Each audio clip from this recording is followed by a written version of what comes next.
ఇంకా ఈరోజు డేట్ అయితే కనుక 22 ఏప్రిల్ 2024 సంవత్సరం. ఈరోజు మనం కలికిరి టమాటా మార్కెట్లో స్టాక్ గురించి అలాగే ధరలు అనేది ఎలా వెళ్తున్నాయో తెలుసుకుందాం. దానికన్నా ముందుగా మన ఛానల్ అనేది ఎవరు కొత్తగా చూసినట్లయితే కనుక లైక్ చేసి సబ్స్క్రైబ్ చేసుకోండి. అలాగే మనం 1000 లైక్స్ అనే టార్గెట్ పెట్టాం, ఎంత మాత్రం సపోర్ట్ చేస్తారని తెలుసుకుంటూ ఇక వీడియోని కంటిన్యూ చేసుకుంటే కదా. ఇంకా ముందుగా అందరికీ తెలిసిందే కలికిరి టమాటా మార్కెట్లో 14 నుంచి 15 కిలోల బాక్స్ మాత్రమే ఉంటుంది. ఇంకా జ్యూస్ కాయలు పొడికాయలు చూసుకుంటే కనుక 60, 70, 80 రూపాయల దాకానే జ్యూస్ కాయలు పొడికాయలు వెళ్తున్నాయి. ఇంకా మీడియం కాయలు అయితే కనుక 90 రూపాయలు ఇంకా ప్రారంభించి 100, 110, 20, 30, 40, 50, 60, 70, 170 రూపాయల దాకానే మీడియాలో వెళ్తున్నాయి. మీడియాలుగా సెకండ్ రకం క్వాలిటీలు అయితే కనుక 200 ఇంకా స్టార్ట్ చేసి 240, 250 రూపాయల దాకానే సెకండ్ రకం క్వాలిటీలు పడుతున్నాయి. ఎక్కువ రేట్లు పడుతున్నాయి అయితే 200 ఇంకా స్టార్ట్ చేసి 250 మధ్యలో అయితే ఎక్కువ రేట్లు అనేవి పడుతున్నాయన్న.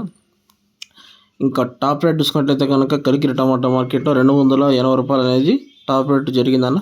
ఇది నా ఇన్ఫర్మేషన్. వీడియో నచ్చితే కనుక లైక్ చేసి సబ్స్క్రైబ్ చేసుకోండి. ఇంతకుమించి అయితే అప్డేట్ లేదు. ఇంకా నెక్స్ట్ వచ్చేసి మదనపల్లి అప్డేట్. అది 8:30 9 గంటలకంతా అప్డేట్ ఇస్తాం. 8:40 స్టార్ట్ అవుతుంది మదనపల్లి టమాటా మార్కెట్ యాక్షన్ అనేది. Okay, thank you. వీడియో నచ్చితే కనుక లైక్ చేసి సబ్స్క్రైబ్ చేసుకోండి. అలాగే 1000 లైక్స్ అనే టార్గెట్ ఉన్నాయి కాబట్టి కంప్లీట్ చేయండి. Okay, thank you. టాప్ వచ్చేసి 280 రూపాయలు కలికిరి టమాటా మార్కెట్లో స్టాక్ వచ్చేసి పెరిగిందని చెప్పొచ్చు ఈరోజు కలికిరి టమాటా మార్కెట్లో. ఇది అప్డేట్. Okay, thank you.